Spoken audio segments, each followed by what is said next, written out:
Halo Sobat Kepo, what's up bro? Ya gua harap kalian semua selalu sehat dan juga bahagia. Selamat datang kembali di channel Pemersatu Baki. Dan kali ini gua bakal ngebahas Baki Gaiden UNC, yang mana fokus ceritanya adalah Mumon Katsuragi alias abang kandung dari Kasumi Orochi. Di video gua yang sebelumnya, berkat bujukan dari Tokugawa, akhirnya Taizan mau melatih si Mumon juga. Di latihan pertama, Taizan menyuruh si Mumon buat menyerang dirinya. Tapinya semua percuma. Secara meskipun Mumon menyerang sekuat tenaga, tapi tetap aja Taizan kagak ngapa-ngapa. Dan dengan beberapa pukulan, si Mumon langsung kelojotan. Tapi pada akhirnya Taizan berkata kalau dia akan membuat Mumon jauh lebih kuat, bahkan lebih kuat dari dirinya. Kemudian di tahun kedua pelatihannya, Taizan tiba-tiba bilang kalau ada orang spesial yang akan datang.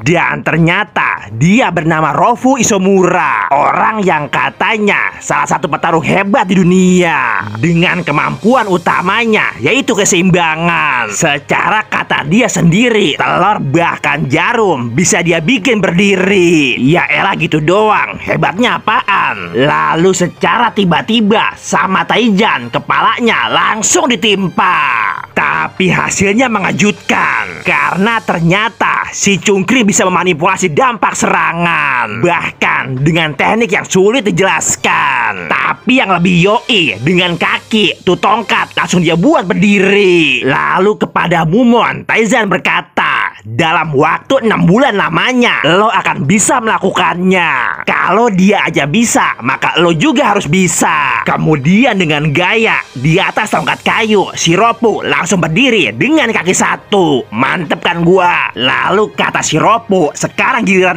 lo. Dan kagak pakai lama, secara mengejutkan tuh tongkat langsung dikompres sama Taizan. Si Mumon dibuat nggak percaya, karena ternyata tongkatnya beneran mengecil dari ukuran semula. Bahkan kemudian tuh tongkat langsung dia pelintir sekalian, bener-bener edan. Taizan dan si Cungkring terus melakukan perdebatan, tapi romannya Mumon gak peduli. Secara dia masih dibuat heran dengan apa yang terjadi. Lalu kemudian saat si Ropu lagi makan di angkringan, tiba-tiba si Mumon datang. Dan si Mumon yang kagak pernah ikut pengajian langsung mengatakan kalau dia ingin lebih kuat dari Taizan. Bahkan juga dia langsung meminta agar si Cungkring mau mengajarinya. Tapi si Cungkring ngeselin, bukannya diajarin, si Mumon malah dilewein. Si Ropu langsung berkata, lo adalah murid Taizan, jadi kagak mungkin gua mengajari lo tanpa izin darinya. Dan Ropu kembali mengatakan, gua tahu maksud lo. Dengan tubuh kayak gini, teknik Taizan emang hampir mustahil bisa lo lakukan. Lalu sambil menariknya, Ropu berkata, tapi kalau lo pikir teknik gua mudah dilakukan, maka itu artinya gua juga diremehkan. Dan dengan gaya, Mumon langsung berkata, gua adalah orang jenius yang ada di dunia.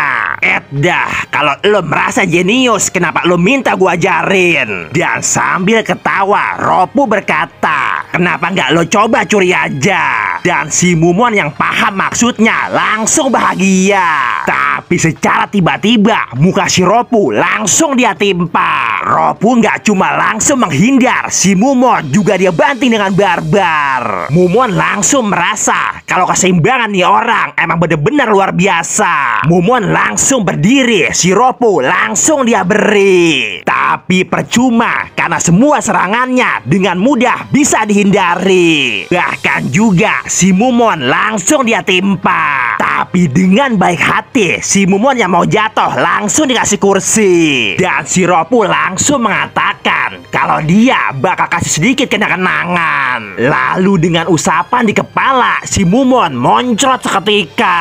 Dan setelah ditunggu cukup lama, si Mumon akhirnya bangun juga. Mumon yang penasaran langsung menanyakan apa yang barusan lo lakukan. Dan katanya teknik itu bernama Zeroin Thunderclap. Mumon yang kagak ngerti langsung nanya lagi, apaan tuh? Ropu mengatakan ini adalah teknik evolusi dari pukulan One Inch Punch. Dan biar kagak dibilang omdo, Ropu langsung ngejelasin. Lalu ke dalam panci, tahu nggak berdosa dia masukin. Dia berkata, anggap aja tahu ini adalah otak manusia. Kemudian dengan seketika, dengan kedua tangannya, dia memberikan tekanan yang sama. Dan hasilnya mengejutkan karena tahunya hancur berantakan. Si Ropu kembali berkata, ini adalah teknik sederhana, bahkan bisa dilakukan oleh pemula. Kuncinya adalah timing dan juga tekanannya. Tapinya, lo harus melakukan dengan tepat. Salah-salah, nanti orang lu bikin liwat. Dan seketika itu juga, muka si Mumon langsung tampak bahagia. Mumon pun langsung mengucapkan rasa terima kasihnya. Tapi si Ropu langsung berkata, kalau sebenarnya teknik itu bukan miliknya. Secara teknik itu adalah milik Sukune, seorang pria yang bernama Genzo Himekawa. Dia menggunakan itu saat kita bertarung dan gua mencurinya. Sama halnya seperti lo saat ini. Dan Ropu kembali berkata, tapi ingat, karena menurut gua teknik ini belum sempurna. Dan gua merasa kalau suatu saat lo bakal bisa menyempurnakannya. Dan kalau lo nanti udah bisa melakukannya, ayo kita kerjasama untuk dominasi dunia. Tapi si Mumon emang sengak. Abis dinasehatin, dia ngelewein. Kemudian di suatu jalanan kota, seorang wanita nggak berdosa tiba-tiba tasnya dibetak. Tapi seketika itu juga ada orang yang langsung menolongnya. Dan ternyata dia si Mumon. Kaki tuh orang disengkat dan kepalanya langsung diembat. Crot, tuh orang langsung kelojotan, tapi kagak moncrot. Karena ternyata Ropu berkata, kalau lo mau latihan, maka lo harus melatih teknik itu di pertarungan nyata. Bahkan Ropu juga nyaranin, dojo aja lo ributin, atau sekalian Yakuza lo gebukin. Pokoknya lo asikin aja dah, bener-bener guru sesat. Lalu bagaimanakah kelanjutan cerita Mumon Katsuragi? Dan apakah dia akan mendapatkan masalah setelah ini? Kita bikin asik aja di video gua yang selanjutnya.